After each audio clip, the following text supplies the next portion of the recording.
आज की क्लास में हम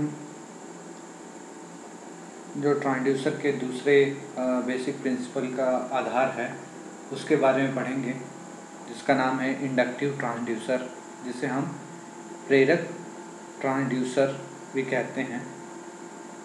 तो जैसा लास्ट क्लास में हमने रेजिस्टिव ट्रांसड्यूसर के बारे में देखा था कि वो किस बेसिक प्रिंसिपल पे काम करता है, उसके क्या एडवांटेज डिसएडवांटेजेस थे, कहाँ उसके यूजेस थे, उसी प्रकार से हम यहाँ पे इंडक्टिव ट्रांसड्यूसर के बारे में भी देखेंगे और समझेंगे कि वो कैसे वर्क करता है।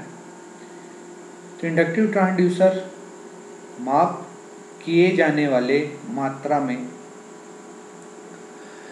किसी भी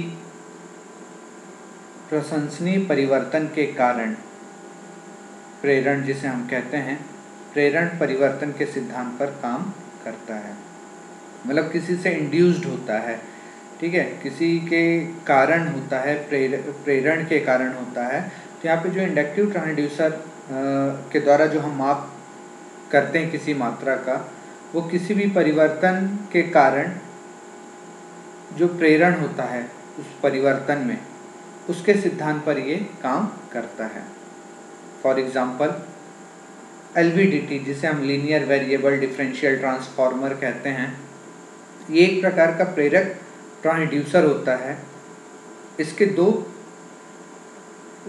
सेकेंडरी वोल्टेज के बीच वोल्टेज अंतर के मामले में डिस्प्लेसमेंट को मापना होता है।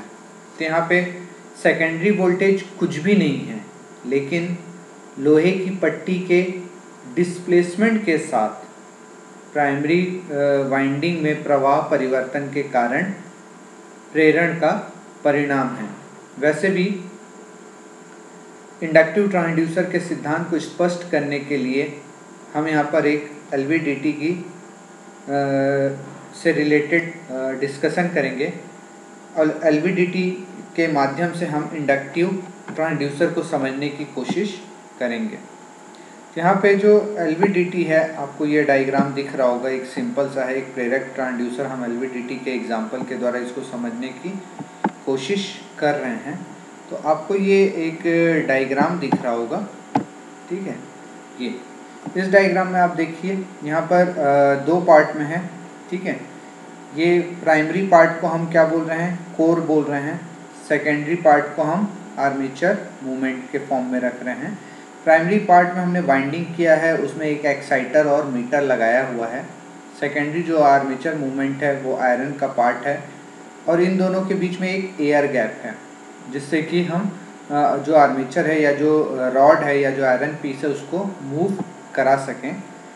तो अब सबसे पहले हमारा मकसद यह पता लगाना है कि यह कैसे काम करने के लिए करता है, या कैसे हम प्रेरक ट्रांसड्यूसर को बना सकते हैं। तो सबसे पहले यह माप की मदद से फ्लक्स को बदलकर किया जाता है। मतलब क्या होता है, इसमें जो प्रिंसिपल है कि सबसे पहले यहाँ पे जो प्राइमरी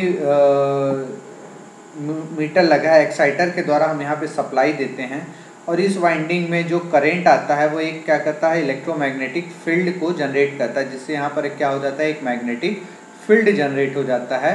और उस मैग्नेटिक फील्ड के कारण क्या होता है, इसमें एक मैग्नेटिक लाइंस फ्लो होने लगती हैं, जिनको हम कंबाइंड फॉर्म में फ्लक्स कहते हैं। जैसे आपके इलेक्ट्रिक सर्किट में करंट होता है, उसी प्रकार यहाँ पे मैग्नेटिक सर्किट में क्या होता है, फ्लक्स होता है। ये पूरा क्या हो जाता है, एक मैग्नेटिक सर्किट बन जाता है।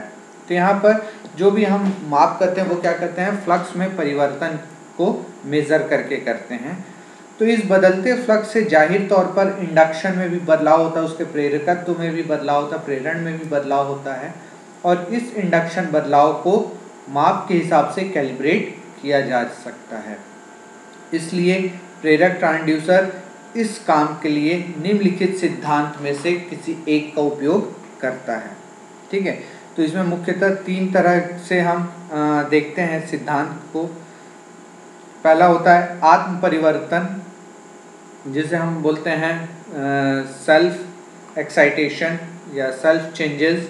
दूसरा होता है पारस्परिक प्रेरण का परिवर्तन, जिसे हम कहते हैं म्यूचुअल इंडक्शन। पहला होता है सेल्फ इंडक्शन, दूसरा होता है म्यूचुअल इंडक्शन, और तीसरा है आपका प्रोडक्शन ऑफ ईडी करंट।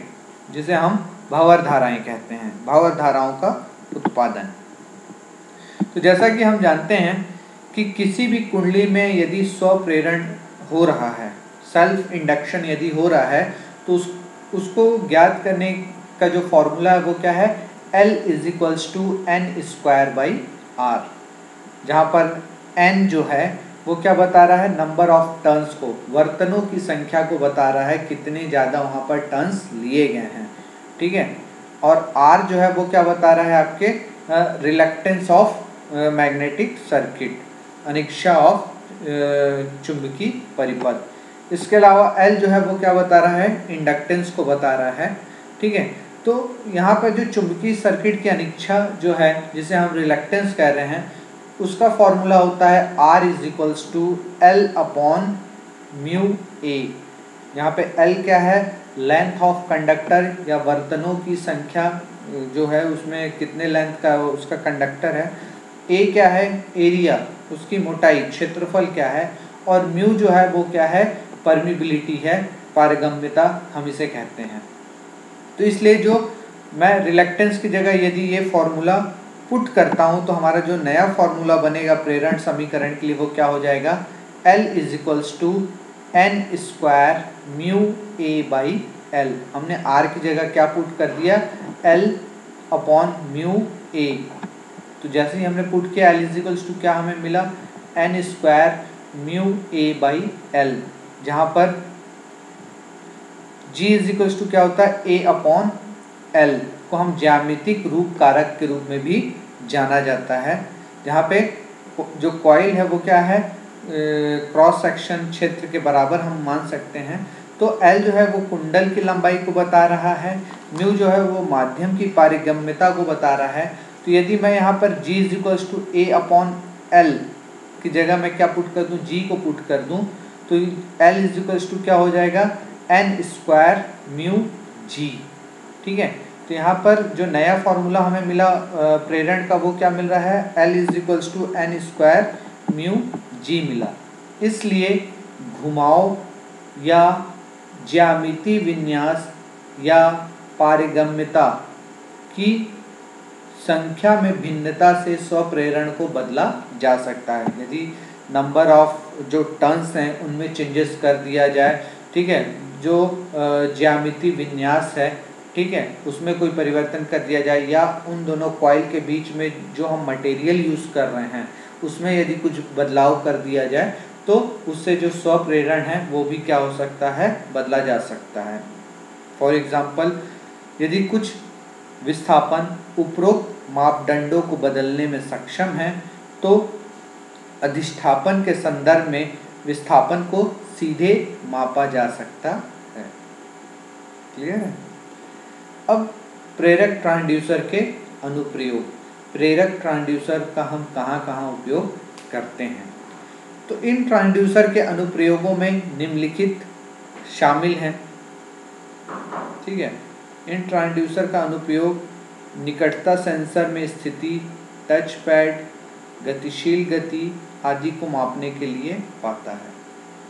ज़्यादातर इन ट्रांसड्यूसर का उपयोग धातु के प्रकार का पता लगाने के लिए भी किया जाता है, ताकि खोए हुए हिस्सों को खोजने के लिए अन्यथा वस्तुओं को गिना जा सके।